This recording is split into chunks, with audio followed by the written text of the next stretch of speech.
But today, I'm the greatest of all time. Thank you.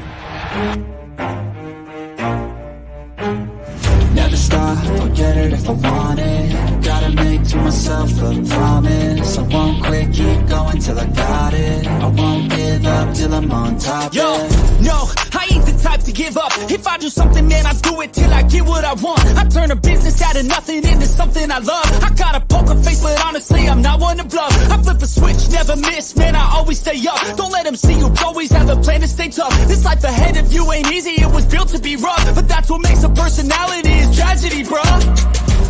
So keep your head on your shoulders. Now we ain't out here moving rocks, we out here moving boulders. Now we ain't getting posterized, we out here making posters. And we ain't got nothing to hide, we move forward like soldiers. You better wake up for the pay stub, or you'll pay up. Don't make love to the game, bruh, fuck the game up. Change up, rearrange stuff to your greatness. Famous for the way up, play the game, bruh. Never stop, I'll get it if I want it.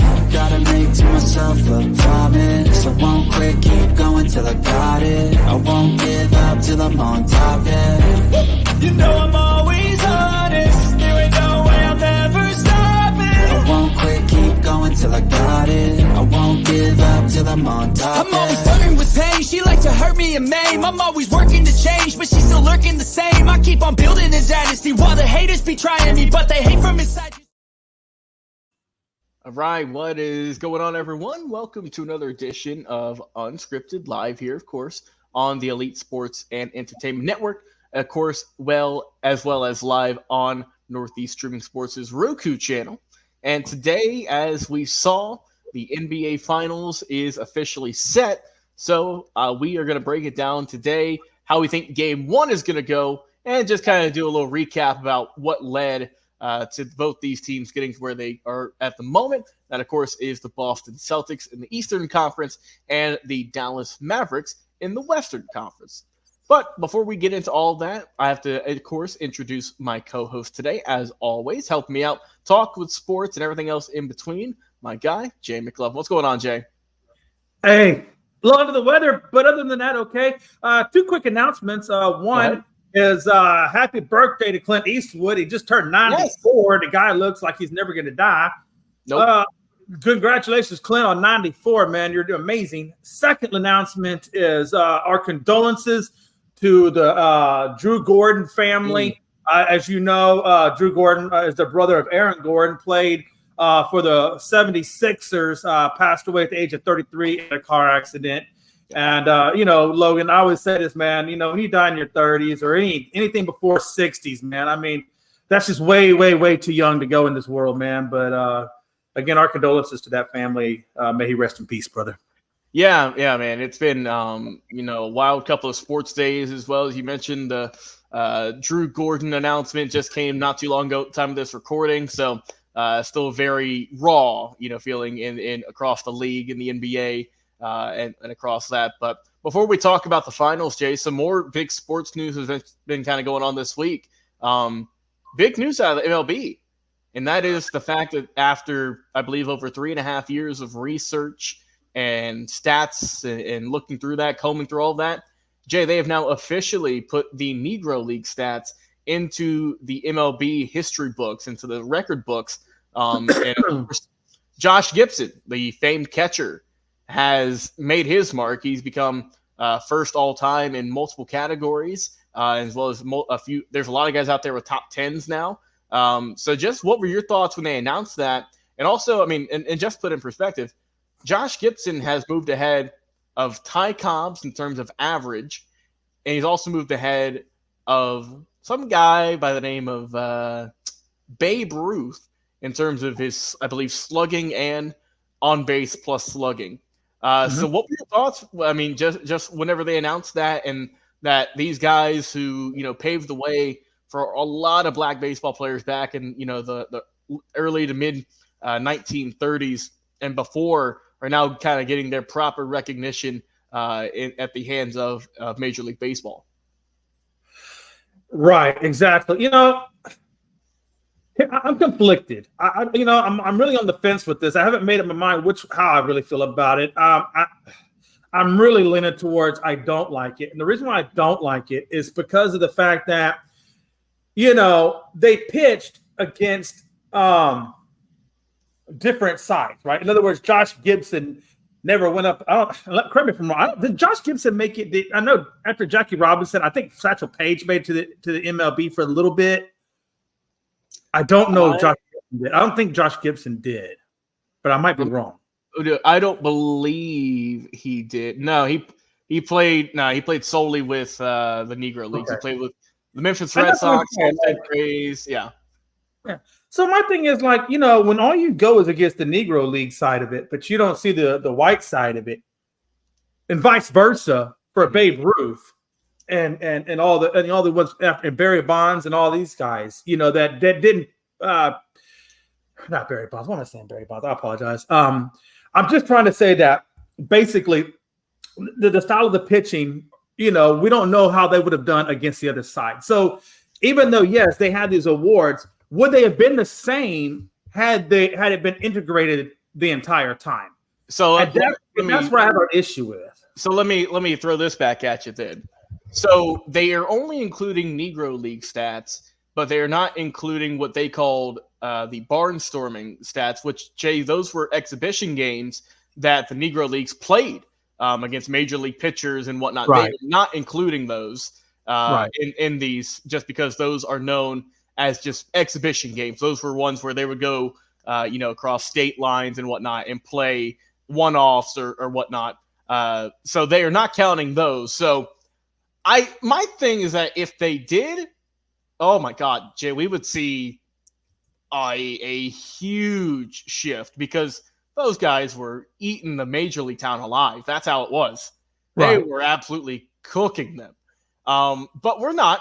But I think that overall, I'm glad that they're bringing this in because, yes, I do see why people are kind of on the fence about this because they did not face, quote unquote, Major League Baseball pitching at that time. They were facing pitchers from the Negro Leagues. But I still think that the impact that it had, because correct me if I'm wrong, but with the with the NBA, are the ABA stats included in those guys? Or are they also just kind of split? I think the ABA has their own stats. Because that's the only comparison I can think of off the top of my head. Right. Because like I said, I get those were completely different, but in terms of two separate leagues combining in a sense, to make one large history book like what these two are doing, that's all I could think of. But I think that, overall, I'm glad that the league is getting more recognition for sure.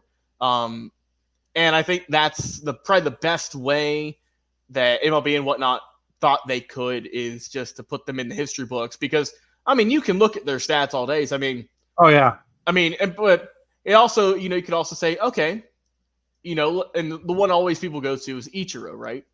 Is if you put Ichiro's stats from Japan over to the MLB, he'd be the all-time hits leader. Well, so here's the deal. Okay, go ahead. So here's the deal. I got the answer. Go ahead.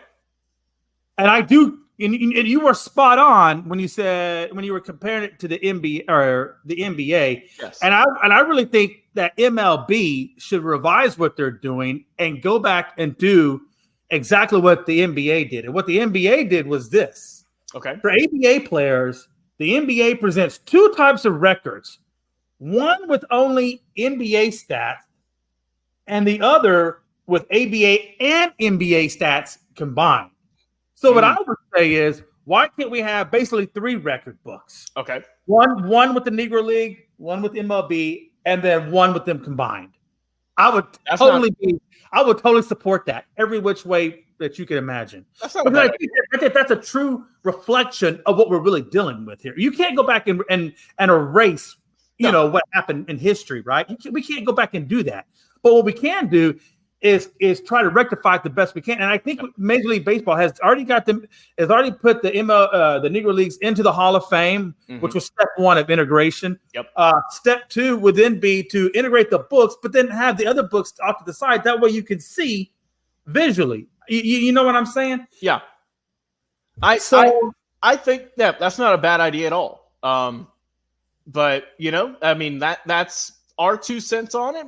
Ultimately, they are in the official MLB record books, even if they did not play in the MLB. That's just how it is. But nonetheless, me and Jay, we're both super excited about that, proud that they're finally doing something and showing some recognition.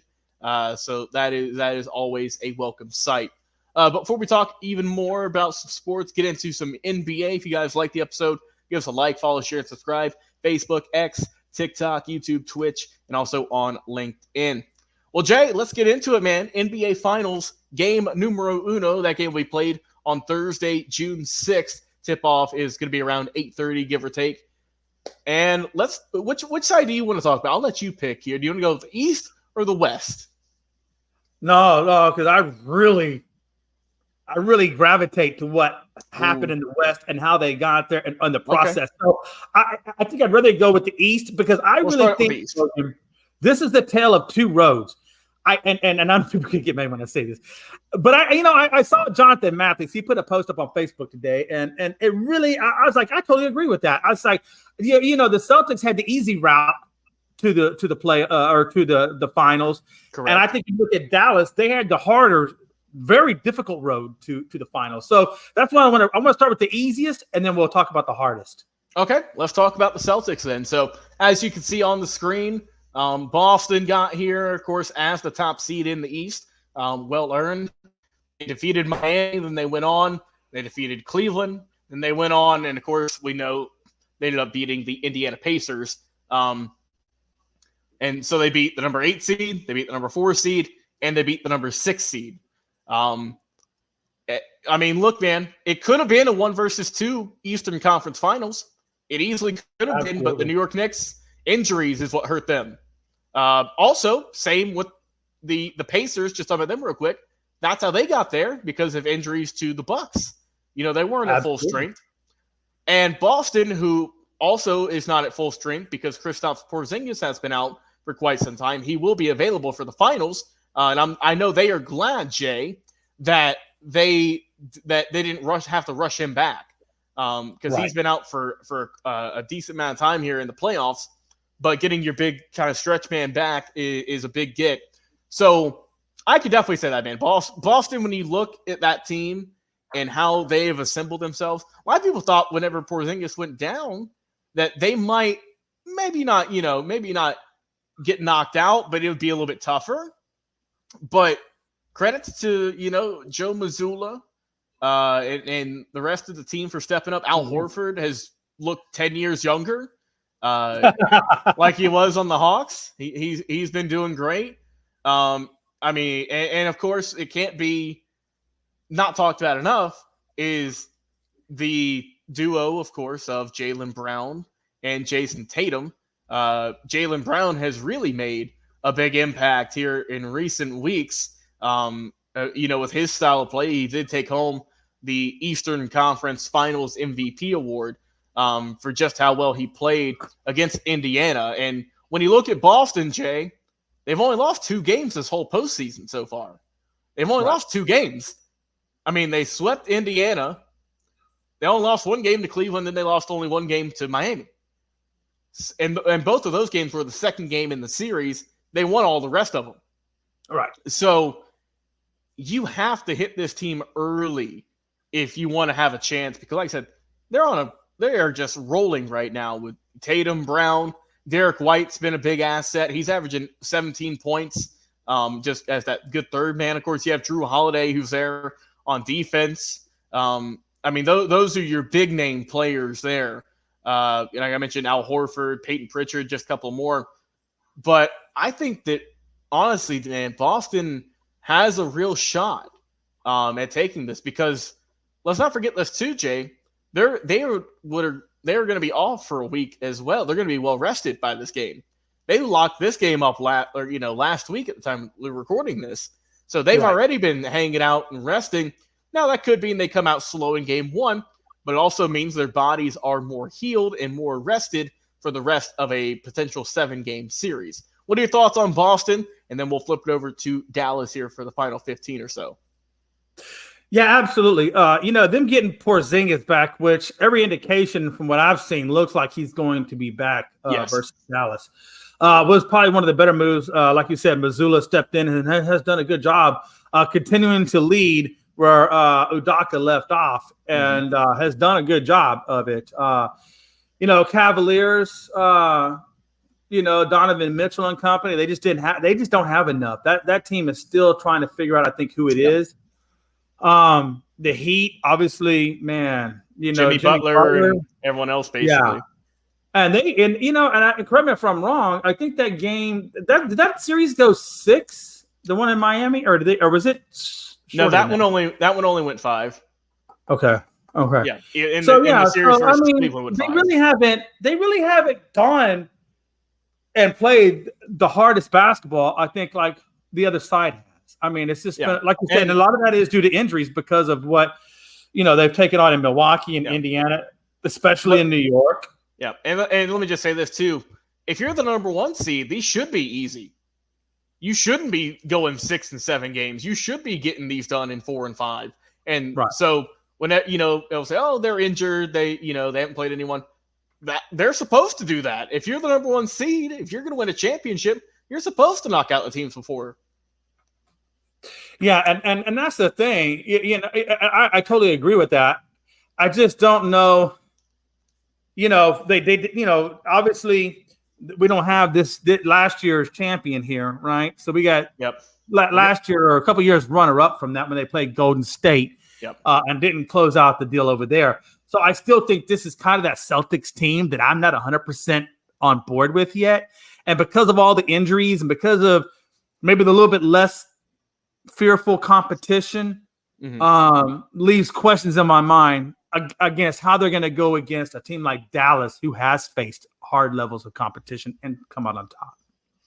Yeah, and my thing too with this team is if they don't win this thing here, I don't know when they can, man.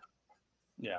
Because in the last 3 or 4 years, this team has been to the finals multiple times, I believe. But I think they've went twice in the last 5 or so years. So they were struggling, man, and they went up against a powerhouse a couple of years ago in Golden State, and I mean, look, it's tough to beat them. But I think this is their chance for their big team, their big 3. Or big 2 or whatever to get this done. I mean, in the last couple of years, they lost in the conference finals last year, lost in the NBA finals. In 2020-21, they got knocked out in the first round. And in 2019-20, they lost in the conference finals. So they've been on that doorstep, and they lost, as we mentioned, to the Warriors in 6. They lost that series 4-2. And my thing too, Jaylen Brown and Jason Tatum, they remember that loss. They were there. Oh, yeah. And that now that they're back, they don't want to let it slip away again. And I don't, and the thing about it is, I just, when I look at these 2 teams, right? I look at a team like, before I go that direction, let me go back to Kristaps Porzingis for a minute, because this is a big thing for Dallas. I mean, for Boston, going against Dallas, and Gafford is no joke. If you ever watched Gafford, the center for Dallas, he's really good. He's a really good. He knows his role. He knows his defensive side. He really has it on lockdown.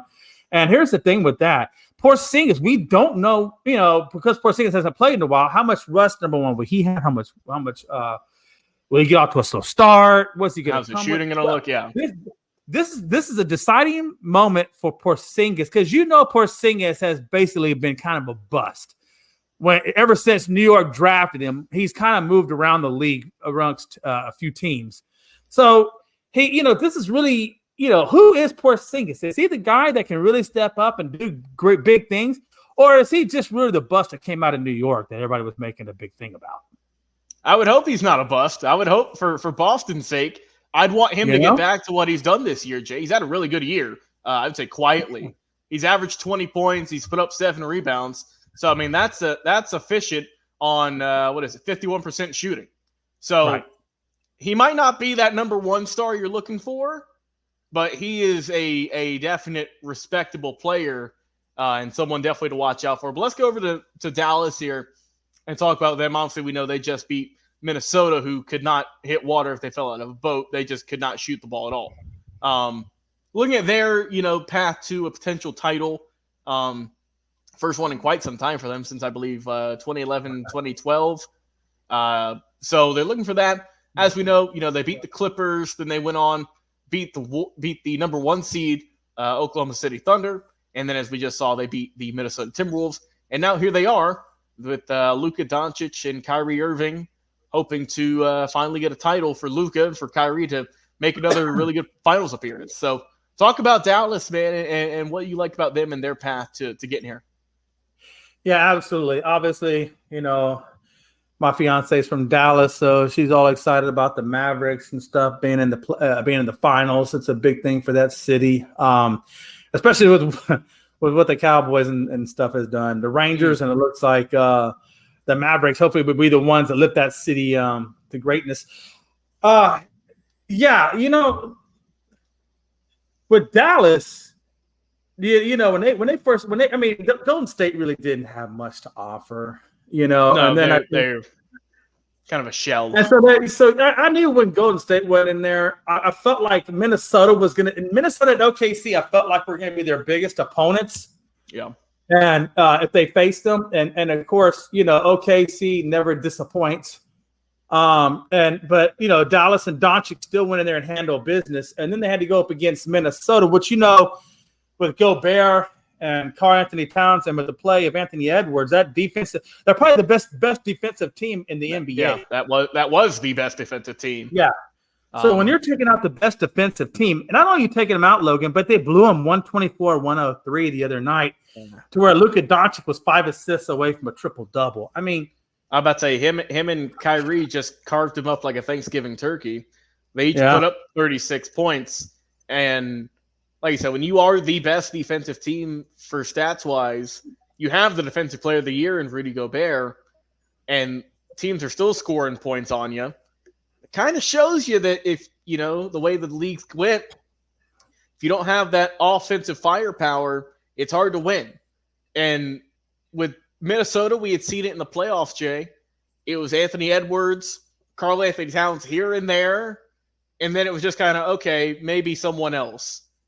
But with Dallas, so far up till this point, there was a few blips in the road, but it's been Luka and Kyrie. They've been doing their thing. Derek Lively has been having a really good stretch here as well for Dallas. They just got Maxi Kleber back. You mentioned Daniel Gafford, who's a solid player. So it looks like Dallas is – both these teams are obviously, I would say, more team forward, but as a unit, Dallas really had to work to get things going, to get these big tough wins, and ultimately bring them to the finals. When the playoffs first started, I picked Boston and Minnesota in my finals appearances. I was almost there. I was just one off, but I didn't think Dallas would get this far. I didn't. I thought that OKC would get them out. They were the number 1 seed, number 1 versus number 5. OKC had been looking really strong this year, but they struggled. But looking into game 1, let's talk about that.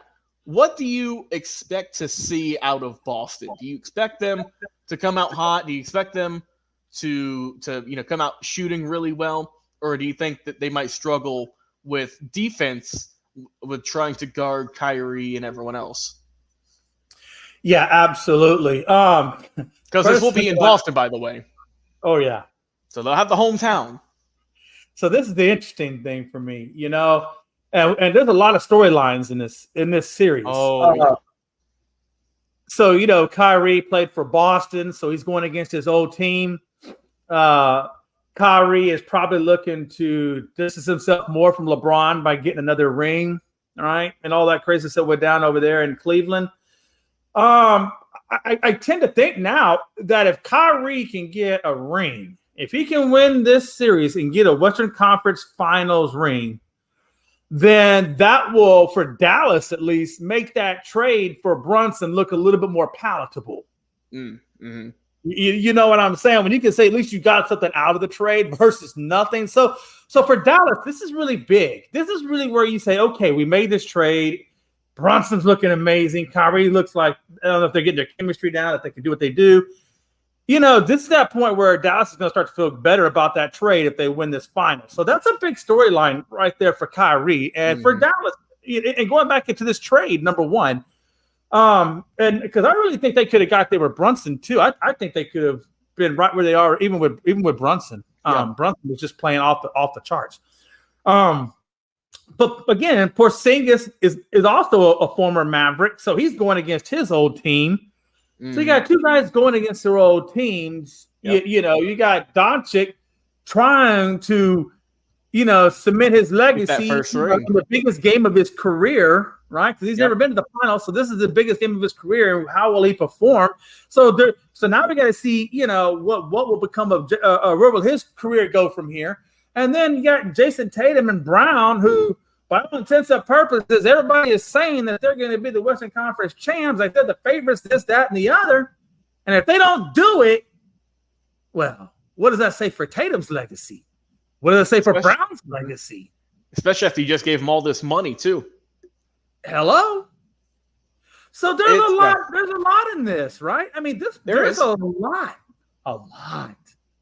in this. I think there's more on the line for the Celtics than really there is for the Mavs, to be honest with you. I would say so. I would say that 100%, only because since the Celtics have acquired Brown and Tatum, everyone has always said that they were supposed to be the ones to help get another championship back in Boston, where they haven't had one in a while, right? Those two guys were going to lead the charge. Well, so far they've looked really good. Tatum's always in MVP talks, hasn't won one, might win one day. Right. Brown has always been a really solid player and seems to have been elevating his game here in the playoffs, which is what you love to see. You mentioned Porzingis. He's going to be taking on his old team. And on the flip side, Kyrie is going to hear words and phrases that have not been muttered in years in Boston, because that's how much those people don't like him. Because of that, just the rough way that ended. And we'll leave it there. Yeah, absolutely. So it's going to be interesting to see how this goes, but we'll go final prediction here in the last 2 minutes for game one solely. Don't worry, we'll do the other games throughout the weeks and whatnot. But when I look at game one, it's going to be in Boston at home. I'll have to go with the Celtics. I'm not going to give a final score, but I think Boston will take it because they've been rested. They're going to have everyone back. They're going to have Porzingis back, I would assume. I would think so. And so I think that will take them over the top in game one. I think more so just the hometown fans are going to help and just really propel them to victory in that one. But like I said, it would not shock me if Dallas takes it in game one, steals one. But I think I got to go Boston in game one. I think Tatum and Brown will have another solid outing, and that'll be my prediction. I think Luka and Kyrie will do their thing. But for me, it's what can the pieces around them do. Jay, your final thoughts and your final prediction for game one. Yeah. Hey, give me a big screen real quick. Oh, okay. I got you. Go ahead, buddy. Hey, first of all, the reason why I wanted a big screen was because you weren't going to be able to see in that little screen. So, we didn't do a show on Monday, Logan. And so I want to do a massive shout out to the Rockasons. Right. This is the unit I was in back in when I was in my Army days. And, obviously we didn't have a Memorial Day show. So I just wanted to send all of our thoughts with the families of the fallen and let us know that we are with you. And we are so thankful for the service that your family members gave for our country. And we want to say thank you for that. Yeah, man. Okay. Of course. Go ahead, brother. Appreciate that. Having said that, let's talk about what was your question one more time? Oh, my final prediction. Okay. So I honestly think that Boston's not ready for what's coming their way. I don't think they're even quote unquote ready for what's coming their way. I will tell you this. My final prediction is for this game is I think Dallas is going to take it. I think it goes 7 because I think these guys are going to get nasty. I think it's going to go 7. These are too good of teams not to go 7, but I think it goes 7. You think it goes 7? I'm curious to see. I'm curious to see if Boston doesn't take game 1 and Boston is done. Call it game over. I'll call it game over right there. But I'm calling Dallas in this. And the reason I'm calling Dallas is because they're battle tested. Hey, they are battle tested. They don't have any rust. They are fully ready to go. And they played the better, more defensive-minded teams and blew them out. And I'm sorry, I have not seen enough this season from Boston throughout the playoffs. And it's not their fault. It's just a lack of competition, in all honesty, to really say that, to put my endorsement behind them. I just can't do that. And so for that reason, I got Dallas taking it in 7. Wow. Okay. So Jay's going full on for that. I just went game 1. So that's Jay's got game 1 going to Dallas. I've got game 1 going to Boston. We'll be doing the whole series here. Just as they progress, how it goes, and reacting to it. So that'll be fun throughout the coming weeks as we get closer to the summer. Jay McClellan, appreciate you coming on the show, my brother. It's always a fun time. Been your host and producer, Logan Landers. Guys, go get ready for the finals. We'll talk to you again on another live episode.